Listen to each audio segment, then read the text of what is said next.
Hello, everyone, and welcome to Wholesale Change, the webcast and podcast from Distribution Strategy Group, where we provide thought leadership for wholesale change agents like you. My name is Ian Heller. I'll be your co-host today, along with the Tower of Analytical Power, the Doctor of Distribution, my business partner, Jonathan Bine. How are you today, Jonathan? I'm well, Ian. How are you? I'm good. Can you hear me okay? Just fine. Good, good. Well, hey, it's a beautiful day here in Colorado. We've got a very exciting topic to discuss with you today, which is how to earn and get a return on supplier marketing co-op. So, it's funny, to provide some context for this, it's very common for distributors to have margin enhancement initiatives, right? I mean, of the distributors that you've worked with over, say, the last decade, Jonathan, how many of them have put in place some kind of a pricing mechanism to earn more profits through raising prices? Well, more than half. Right. Got it. Okay. How many of them have had a more robust profitability enterprise that spent an equal amount of time on the buying side and on, getting leverage out of suppliers and out of their spend? Well, less than half. Yeah. Right. So, I mean, a lot of distributors are leaving money on the table. And the thing about making money on the buying side is it doesn't force you to raise your prices. And in many cases, it doesn't actually reduce the profitability for the supplier because it forces you to become a better sales and marketing company. So you're taking share, concentrating your purchases, and rewarding suppliers for supporting you in your initiatives.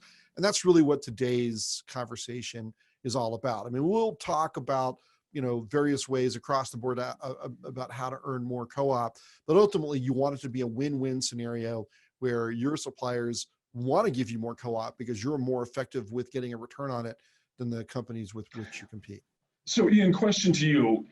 If you were to how would you describe sort of the typical use of co-op and the problems with that? Like, can you give a scenario where, hey, we're getting co-op, but it's really ineffective what we're doing with it? Can you give a couple of examples like that for our listeners? Yeah, unfortunately, I think that's more common than good uses of co-op or well-coordinated uses of co-op. So what I see a lot, and less so as distributors get bigger because they naturally get more sophisticated, but in small and mid-sized distributors, it's pretty haphazard. I mean, honestly, do you know how much co-op your company is getting? I mean, because co-op is coming from local manufacturers reps and local supplier reps who are funding golf tournaments for individual account managers. I mean, you might have an account manager who gets $10,000 to fund a golf tournament for her customers. Not that that's necessarily a bad use of money, but is it the best use of money? Do you know about it? I mean, are they going to just dump that on you during negotiations next year and say, hey, we have this, $150,000 of other co-op that we use to support your organization, and you're backpedaling because you didn't even know what was happening. So I would say between trinkets and trash requests and customer hospitality requests, that very few distributors know exactly how much co-op is being invested in their companies, and they know even less what they're getting for it, or really even what was done with it. And wouldn't there be even a worst case, which is the distributors just pocketing the co-op and not doing anything with it? The worst case is probably not getting it at all, right? Okay. But the second worst case probably is to pocket it and not do anything with it, because suppliers are smart and they will figure out over time that you're not really spending co-op on co-op. And they have mechanisms like POP, proof of performance, that they put in place that are very onerous for the distributor from a distributor's perspective, but understandable from a manufacturer's perspective. So POP means you have to show me everything you did with my money. You have to send me copies of the brochures, tell me who you sent them to, et cetera. Brochures sound like it's 1990 of whatever you're spending the money on. And POP is a pain in the butt for a distributor, but the less coordinated you are and the less effective you are at spending co-op in profitable ways, the more you are likely to get co-op with strings attached. Like, you got to show me what you're doing with it. Fair Actually, you almost stumbled into something there. You started to say party like it's 1999. What you don't want to do is market like it's 1999. You sure don't. You do not want to market like it's 19. That's funny. That's good. You're like the prince of podcasting now. Indeed. Okay, so let's talk about driving marketing co-op. We'll go through a bunch of examples or ideas. One thing, and I referred to this a minute earlier in general, but you have to realize that there are a whole bunch of sources of co-op from most suppliers. There's the official corporate co-op fund, which is typically what gets negotiated if there's a strategic buying agreement. but they're also local and regional funds. And a lot of times, not only does the distributor not know where this money is coming from, but manufacturers even struggle to control how it's spent. And so, if you're making joint calls with a rep from a big manufacturing company, that may result in, that person spending money on hospitality, might result in, providing free product or trinkets and trash or whatever. And so what happens is that money is not spent strategically. No one's accounting for it, really, particularly on the distributor side. It comes up in negotiations by surprise and puts you at a disadvantage because you didn't know about it. And it's just squandered money. I mean, it's a real cost to the manufacturer, but there's no attempt to coordinate it and make that expenditure, smart and generating a good return on the side of the distributor.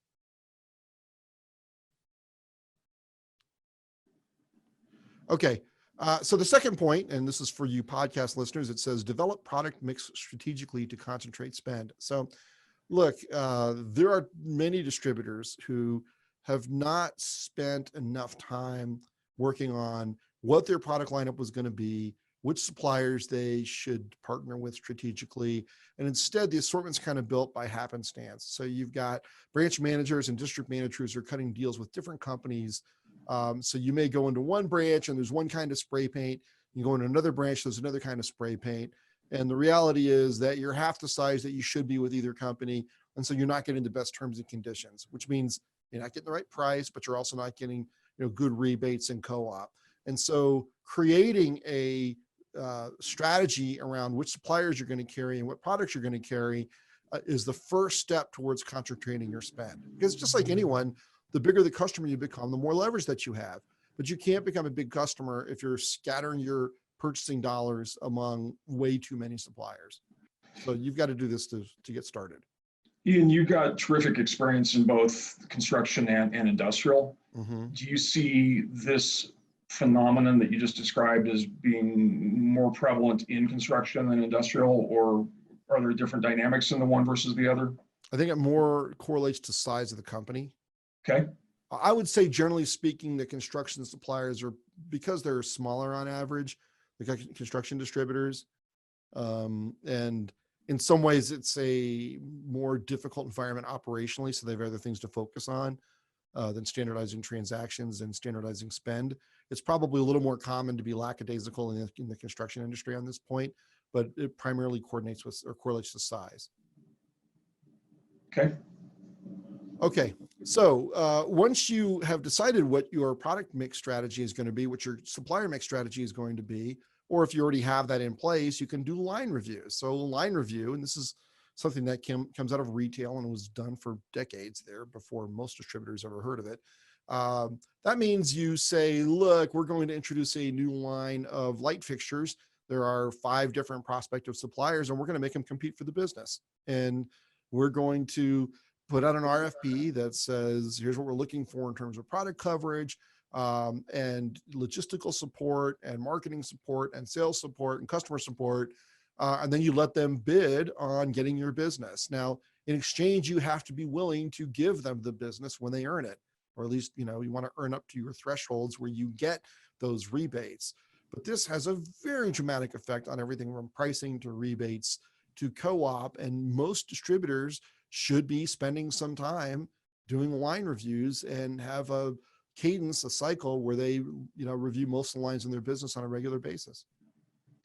So I think there's an interesting aspect here related to channel power. So let's look at 2 different scenarios here. One, tiny distributor against giganto supplier.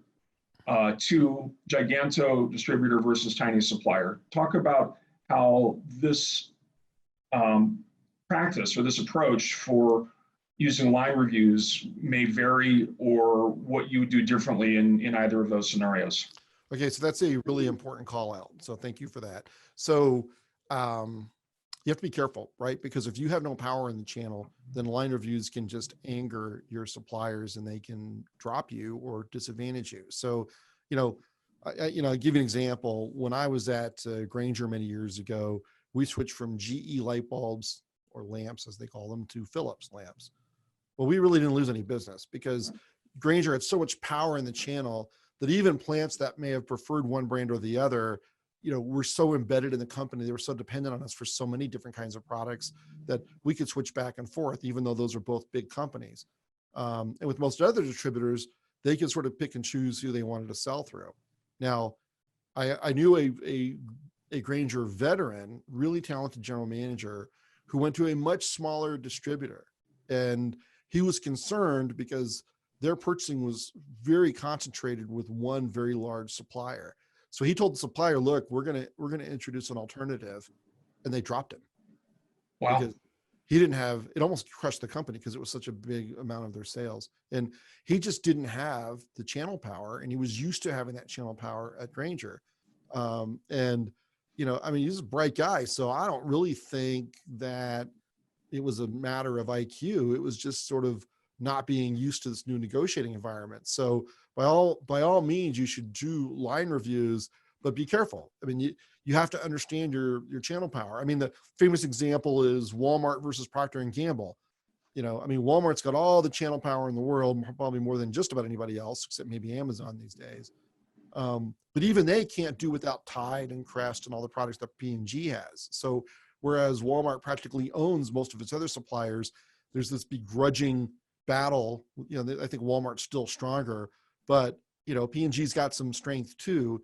And so that changes the dynamics of the negotiation. So if you're getting 40% of your volume from one supplier, be careful with line reviews and don't introduce competitors.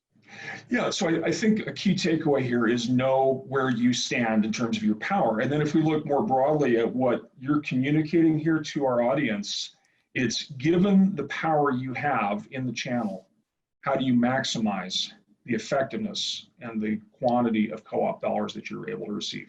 Exactly. And our good friend Derek, who's on almost all of our calls, thank you, Derek, is asking how much end customer business is at risk if they choose to eliminate suppliers as part of a line review. So yeah, and that's an important question, right? So if you're, and this gets back to the channel power thing, because it's one way of measuring it is how much of your sales are coming from any individual supplier. But if you're not Grainger, then you might be careful about something that's brand sensitive, right? So, you may have a line of HVAC air filters and nobody cares which ones you carry, but it might be that they care a lot about power tools. And so you have a lot of people who like Bosch power tools. And so even though Makita offers a better deal, you can't switch. I'm not saying you can't, just an example. And so I think you have to understand the degree to which customers want the products that you're carrying today. But that just means you need to be careful with line reviews. It doesn't mean you shouldn't do them. And almost everybody should do them in certain areas. Good.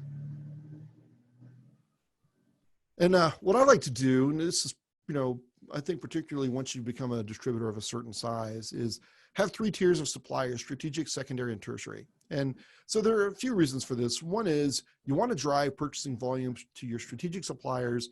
And those are the suppliers that are most important to you because A, they're most important to your customers. B, you have the best terms and conditions, right? And, C, they're committed to growing with you in the long run, and you're committed to growing with them. And then these are the partners that you're going to war with.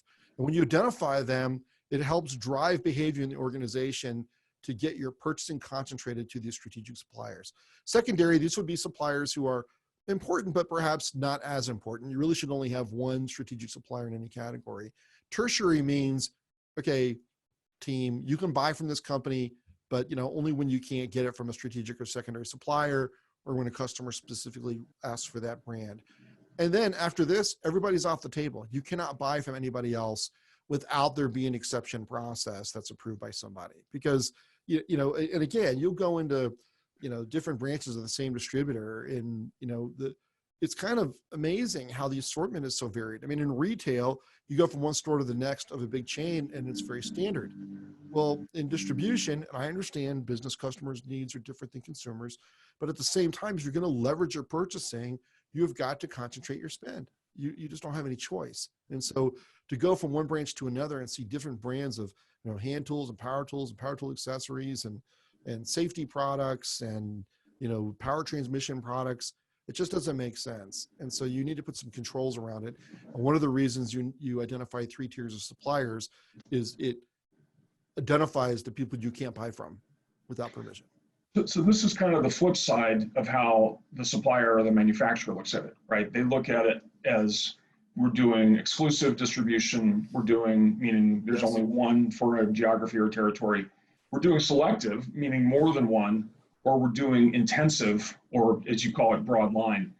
And I think there's an interesting interplay. If we put these three against those three, then we've got 9 possible outcomes, and there's a different strategy in each one of those cells, right? So if you're strategic to them, if they're strategic to you and you're strategic to them, then that's one thing. But if you're strategic to them and they're not strategic to you, then you've got an asymmetric kind of relationship there. So yeah, and that's why you want to, I don't know what that sound is.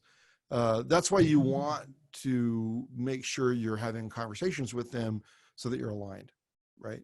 Right. And I mean, it takes a lot of work to get this right, but there's an enormous amount of profit on the table, whether it's from pricing rebates or marketing co-op. Okay. So speaking of which, I've talked about this before, but I feel very strongly that you should have strategic buying agreements or strategic purchasing agreements with all of your key vendors. I mean, really almost all your vendors to some degree or another.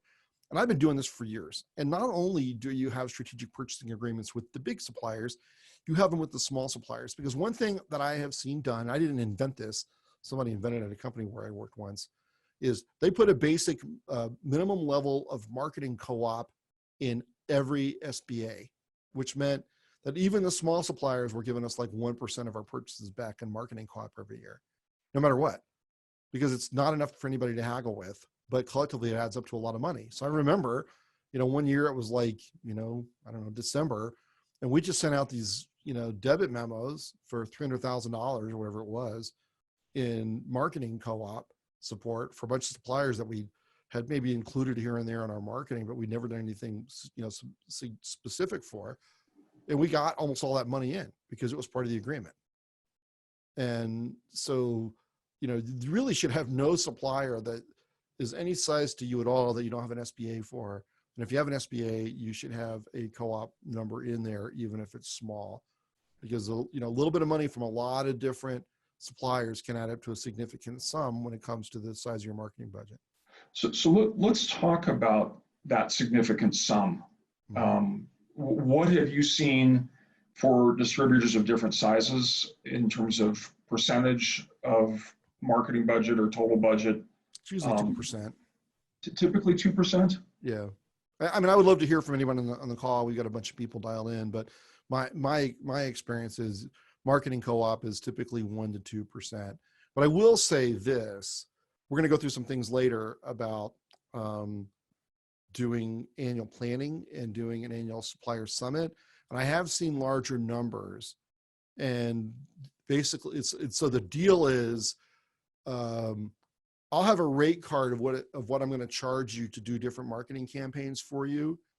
And the higher the percentage of co-op that you give me, the lower I'm going to charge you for each of those programs. So if you want to buy into my SEO program, then I'm going to charge you X if you're a 2% marketing co-op provider. But if you're 3%, then you're going to get 25% off X. So all the campaigns are cheaper to you. So, I think you want to give incentives for people to give more. And I have seen more. I've seen 3% and 4%, occasionally 5%, but for the most part, marketing co-op's a couple of percent. Meaning a couple percent of your total budget. Of your total purchases. Total purchases, okay. Right. And I would say most distribution marketing departments that I've seen are getting little or nothing from the company directly, and they're earning it all through co-op. So if you got a couple percent on a 25% gross margin business, you could add another half point to your bottom line. I mean, if you do the math, right? It's that much of an impact. I'll take. And I think in a previous show we talked about, I mentioned there was, I've seen in the retail space where that co-op money is the retailers, is the groceries bottom line. Sure. I mean, it's like 2/3 of their profit. So it's a real meaningful number for businesses that are looking at 5% EBITDA, right? Yeah, I mean, I worked for one company, or worked with one company that had, I don't know, $180 million in net income, and 85 of it came from, excess charges from rebates and co-op. Well, not rebates, just co-op. So, Okay. so it's not uncommon for companies not to take all of that to the bottom line, or not to invest it all in marketing, but to bring some of it to the bottom line. Right. They need to be careful because, again, suppliers will figure out over time if you're not really spending their marketing dollars on marketing. Okay, let's see here. All right, you should build annual plans with strategic vendors. And I've seen some vendors who are very, very good at this.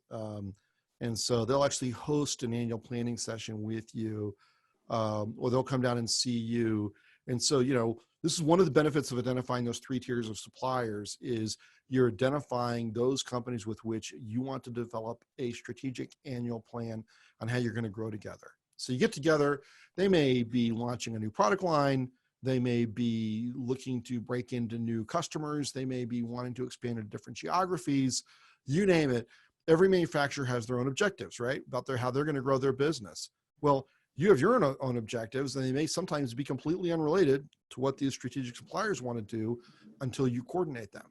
And so you meet with them and you figure out, okay, this is important to you. That works for me. How are we going to work together to make this happen and we all make more money? Because I'll tell you here's the thing. Manufacturers have a requirement to grow just like distributors do, but they don't have control over much of the demand generation because they're going through distributors. So they're in a very frustrating position where they're responsible for growth, but they don't know how to control it. How do I invest to make sure that growth happens? So if you're the distributor that goes to them and says, I see what you're trying to do here. How about I help ensure your demand generation by working with you to put in place these 3 initiatives for next year? Then suddenly the co-op dollars appear because you're presenting a solution to this problem that they don't have a solution for otherwise. I mean, think about the manufacturer's dilemma. Say you're a VP of sales for a big manufacturer and you go exclusively through distributors. Well, you're relying on your distributors to make sales calls, but you're not seeing any of that data. You don't know who they're calling on. You don't control the distributor salespeople. You're reliant on the distributors to grow your business. And you're competing for that distributor's time with a whole bunch of other suppliers. Well, what if you had a distributor that came to you and said, hey, I understand the problem. I'm going to work with you. We're going to put together a joint plan. Then I'm going to help you achieve those marketing objectives. If you're the VP of sales for that manufacturing company, are you going to advocate to get some support in for this distributor? 100%. So if we go back to our prior session on does fulfillment by Amazon mean the death of distributors, we talked about really what the functions of distribution are. Right. And in that we said, if you're moving towards the side of logistics and then you're giving that logistics function over to Amazon, you've stopped being a distributor. This feels like more of reclaiming the role of what a distributor does and going away from that death as a result of fulfillment by Amazon. Does that make any sense? Yeah, because Amazon's doing the demand generation in that scenario. Right. In this case, you're saying we're going to do the demand generation. I mean, look, business isn't easy. You can't just cop out and say, I'm not going to be a distributor anymore, but I'm going to earn my margin. This is a significant way you earn margin. And you probably can't just play the logistic function of assortment and product availability, right? No, you got to generate demand. And I think distributors don't think about the fact that manufacturers are dependent on them to generate demand, and they're perpetually frustrated because distributors aren't very good at marketing, and they aren't very good at annual planning. And so you've got, so what does the manufacturer do? They try to go out and meet with one rep at a time, one district at a time. They basically go around the corporate office and meet with the field leaders because the corporate office is inept at coordinating demand generation, or they're oblivious to it. And you go ask a manufacturer, okay, for this big distributor, tell me the 5 most important people. Probably 3 out of the 5 are going to be field leaders, and then it's the head of merchandising or category management and the CEO. I mean, not often in the top 5 is it going to be the head of marketing. Now, there are exceptions based on business model and how good the distributor is. Right. But if marketing is in there coordinating this plan across functions in the distributor and meeting with the supplier, then you can actually have an impact and get your budget funded and matter to the business, become essential. I think this applies, I know you've seen this as well, where a lot of people whose title is director or VP of marketing in a distributor, 75% of it is supplier focused, right? And it's really more of a managing upstream as opposed to managing downstream. So even, or perhaps even especially in situations where the person who has the marketing title is more supplier focused, this is a great opportunity for them. Yeah. I mean, look, just marketers like that typically aren't in the field enough. And so, I mean, if you're not making sales calls every month, then you're not in touch with your company. If you're a sales driven organization, if you're just not. And, there are so many excuses not to make sales calls that if you want an excuse not to, you'll never make them. But if you're in a sales rep driven distributor, and I understand the pandemic is changing things, et cetera, but the reality is salespeople are going to drive this business in many ways for a long time. And they are closer to customers than you are. So go make some joint sales calls, learn about customers, and then you've got credibility going to the supplier because you actually understand the business, because their intelligence primarily is coming from the front lines of the company in many distributors. It's not coming from the corporate office.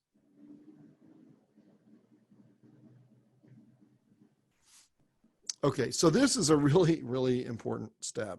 And it sounds trite, or it sounds simple, but it's not. You need a marketing plan. The marketing department needs to coordinate the development of a marketing plan. Now, David Packard, who was the co-founder of Hewlett Packard, has a very famous quote among marketers, which is, marketing is far too important to be left to the marketing department. And I think the reason that David Packard said that isn't because he doesn't think marketing is important, but because he thinks the whole company should be involved. So for those of you on the podcast, I just put up a bullet that says develop and communicate a marketing plan coordinated across the company. So I've done this for years. So here's how this happens. Typically, people in the organization are skeptical of what marketing can do, particularly field leaders, right? So I get merchandisers or product managers and field leaders and finance people, an HR rep usually, you name it. And I bring everybody together, and it could be a substantial group of people, and I create a company marketing planning team. And we have a planning summit where we bring everybody together for typically 3 days, and we break out people onto teams based on the marketing channel. So there might be an e-commerce team, there might be an events team, there used to be a print marketing team, although those are kind of going away, right?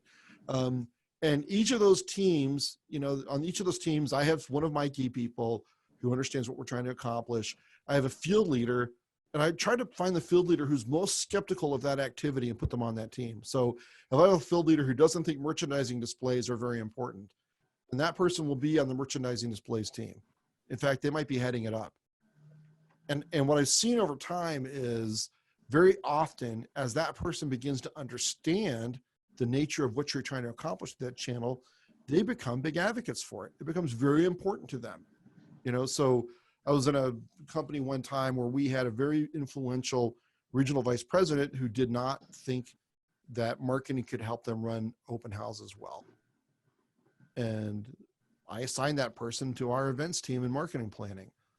Well, they wound up coming up with this very sweeping, exciting, and as it turned out, very profitable and co-op generating events plan, which was a bunch of safety training around the country. And a lot of it was this individual saw the value because he had to take a pause out of his day and think about it, right? And he became this enormous ally of the department. And we launched this huge program that was very, very, very, very important to the company for several years. And guess what? When we brought all the suppliers in to talk about this plan, which I believe is the next point here, for our annual supplier summit, guess who presented the events portion of the marketing plan? Wasn't me, the VP of marketing. It was this person who up until then had been skeptical, but was much more influential suppliers than I was, because he was a field leader. And suppliers all signed up for it because, wow, I didn't think so-and-so really liked events, but now he's advocating for them. And so what we do is we bring in a whole bunch of our suppliers, all of our strategic suppliers, most of our secondary suppliers, and we say, here's our plan for next year. Here's what we're going to do in events. Here's what we're going to do in merchandising. Here's what we're going to do in sales collateral and support. Here's what we're going to do in online training. Here's what we're going to do in e-commerce. And we have different people in the company, for the most part, not marketers, who are presenting these plans to suppliers. And it builds this enormous amount of alignment in your company. Now, for marketers who have struggled to build a budget over a number of years, this is really a key point. If you do this process, if you put together a joint plan, and you present it to suppliers, and then you meet with suppliers and you get their co-op commitment to support these plans, then you've locked in your marketing budget. Because you have developed a plan, you've committed to suppliers that you're going to execute the plan, and you've gotten funding from them to execute the plan. And I've seen marketing budgets go up 15 to 20 fold by executing this play year after year after year. And you get more and more co-op and more support, more and more enthusiasm in the organization. And your co-op numbers can just go through the roof.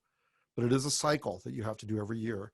Develop the plan, present it to suppliers, get your co-op funding, and then you have to execute, provide some reporting.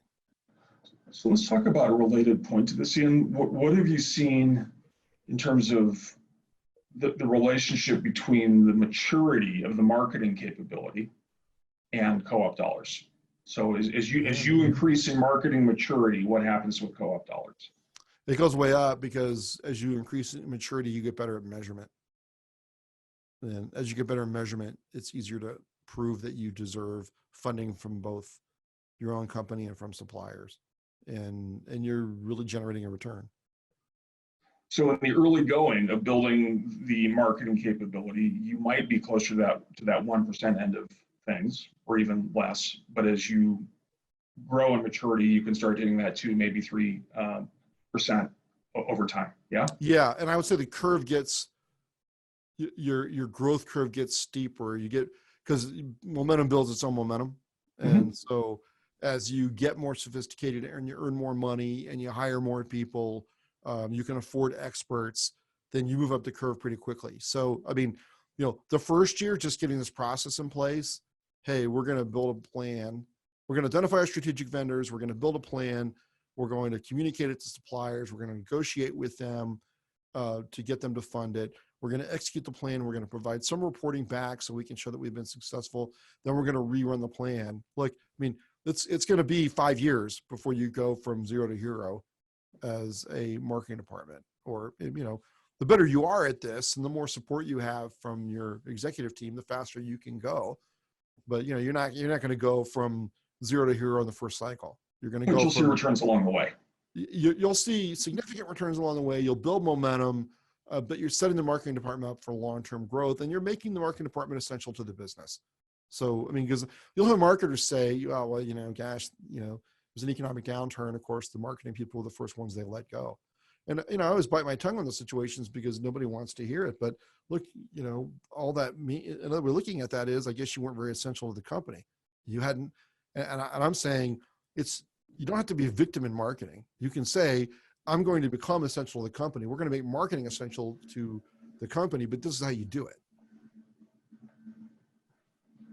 Because if all you're doing is out there negotiating the golf ball purchases, or doing a brochure website that doesn't sell anything, then, of course you're not essential. We talked to a client of ours yesterday who had the double hit from oil and then from COVID. And obviously there were losses of personnel along the way, but the marketing department had done exactly what you're talking about. They made themselves indispensable. They instituted a reactivation program. They instituted a prospecting program. All of that was goodness and generating value for the company. Yeah, right. And they probably held on to their jobs as a result. Absolutely. Okay. Now, one of the things I think people need to understand is that even if you have a co-op agreement that specifies as part of the strategic buying agreement, that doesn't mean that's the only co-op you can get from suppliers. So, for example, there are very few times when a distributor should do a price discount promotion without supplier support. So, most of the time, it's a significant amount of work to get the accounting in place, and you have to give the supplier some heads up. But let's say that, I want to do respirator promotion. And, I'm going to go with 3M and promote respirators in the industrial markets of Chicago. Well, I mean, if I'm going to offer 10% off, I really want that 10% covered on the back end by my supplier. But that means my people writing orders are going to have to enter some kind of a promo code so I can match that record and get the supplier support. That's a lot of work, but the alternative is you give up 10% of your profitability.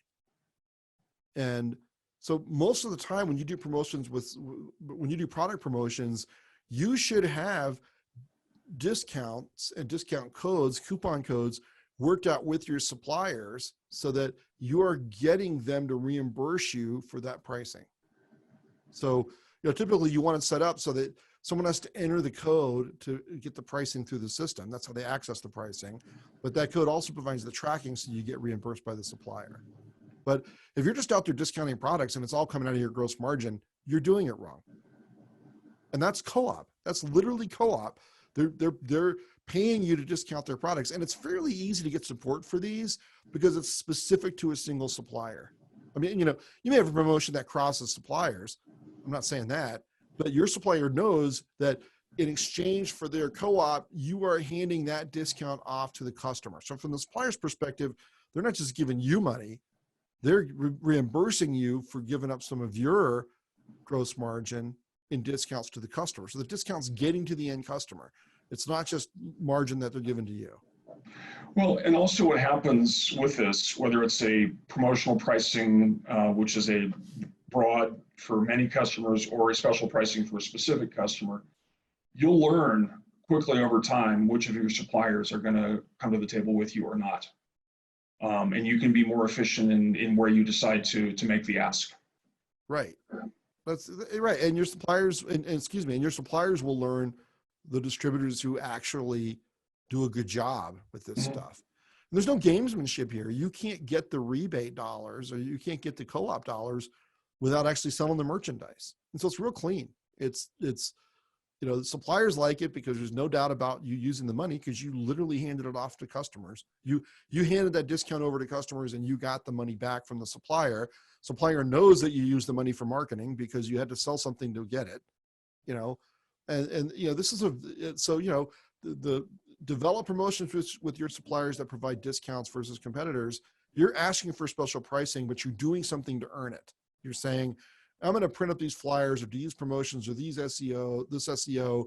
I'm going to offer your product at a discount. It's going to be 10% off. People have to enter this code to get that price. And then I'm going to pass that data on to you and you're going to reimburse me for the discounted dollars.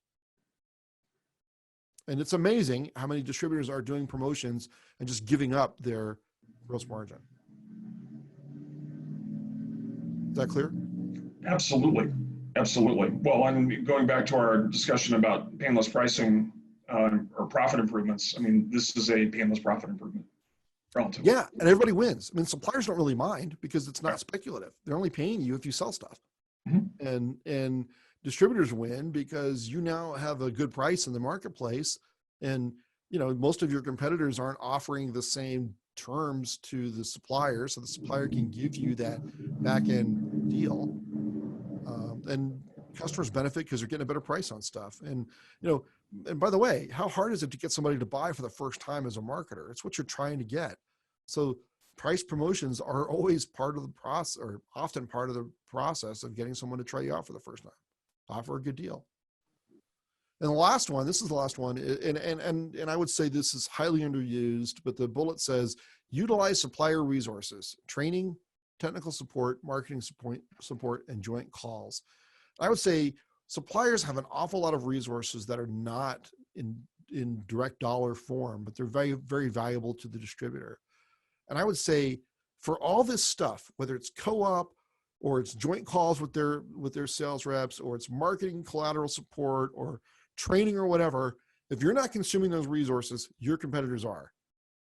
So if you wanted an advantage that helps you and disadvantages your competitor, use the supplier's resources.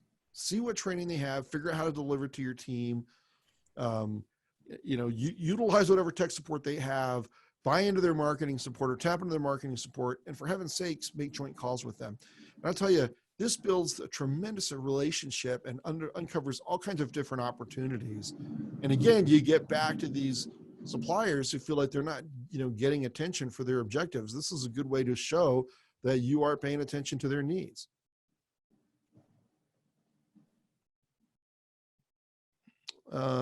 Okay, so that's all I've got. Any questions, Jonathan, or comments? Well, I think it goes back again to looking at the channel power and what you can do to maximize the effectiveness of co-op, given the channel power that you have. So if you're small distributor going against giant supplier, medium-sized distributor going against small supplier, really understanding where you stand relative to the supplier, and then applying as many of these very practical techniques that are battle hardened and proven from Ian, your experience. I mean, you've lived this across industrial, across construction, at different size distributors. I think this is all goodness, and so the call to you is to get out and figure out where you can start applying these things as soon as possible. Yeah, I mean, everybody can do better. I mean, some distributors have more leverage than others, but everybody can do better. And if you have a small company, then, small differences make perhaps a disproportionate difference to you. And these are all ways you can, by the way, all this stuff funds your growth. When you're doing this, not only are you getting more marketing dollars, you're investing in your own growth, which is its own goodness, right? If you sell more as a result of doing these things, that's additional profit that's not coming out of the supplier side, that's coming from customers. And it's making you more important with suppliers because you're getting bigger over time as you're building share. So it becomes a virtuous circle. And that's what I'm saying is you have to coordinate and be a good operator on this stuff, just like you are in inventory and everything else. Ian, we have a chat from one of our listeners. It says, discussion about the longstanding tradition of co-op is something no one talks about in digital strategy. I think that's a really interesting point to touch on. One of the things that's powerful about digital, at least certain parts or even many parts of digital, is that it's probably more measurable than anything we've ever seen in marketing, right? Sure. So could you comment, Ian, on how measurability and digital play into perhaps some of these points that you've discussed? Well, I mean, look, all the stuff we used to spend on print has moved online, right? So you can get co-op support for everything from email campaigns to SEO campaigns to geofencing. And, that's part of the reason that you need to get this team together, is that you need to, for your annual plan, is you need someone in there who's a world-class e-commerce expert, whether they're an employee or a contractor you bring in, that says, look, here's what we want to spend on SEO, on email marketing, on geofencing, on retargeting, et cetera. Here are our ideas, and we're going to go out and look for suppliers who are willing to fund those initiatives to support their products. And I think you roll it in just like you do everything else. And, Jason Capshaw, who works for us and is, listening on the call right now, he was very helpful at putting this information together in my last job. And, because he's world-class at this stuff. And so we're able to take the same logic that we use to support events and merchandising and training and print collateral, and go to suppliers and say, here's a digital plan, here's a digital marketing plan that you can invest in. If you're e-commerce enabled, you can give them sales results that are obviously direct, but even if not, you can point towards offline results, because a lot of times your online campaigns will result in a telephone call. And so, it's not just shopping cart revenue that matters, it's total growth. But yeah, we use the exact same logic for digital campaigns as we used for all other campaigns. That's a great question. Okay, let's see here. We have another one that just came in. Distributors should be capable of demonstrating through detailed reports how they have deployed the co-op dollars and the impact to customer acquisition, category growth, penetration, specific SKU performance, et cetera, before asking for additional dollars. So this is an anonymous question, but I think it probably came from a manufacturer. I think there's some frustration in this question, right? It's like we get asked for co-op, but we don't really have detailed reporting from the distributor on how they deployed the dollars and what the impact was on customer acquisition, category growth, specific SKU performance, et cetera. And I would say, yeah, as the distributor gets more sophisticated in marketing, they will disclose some of this information, at least they should.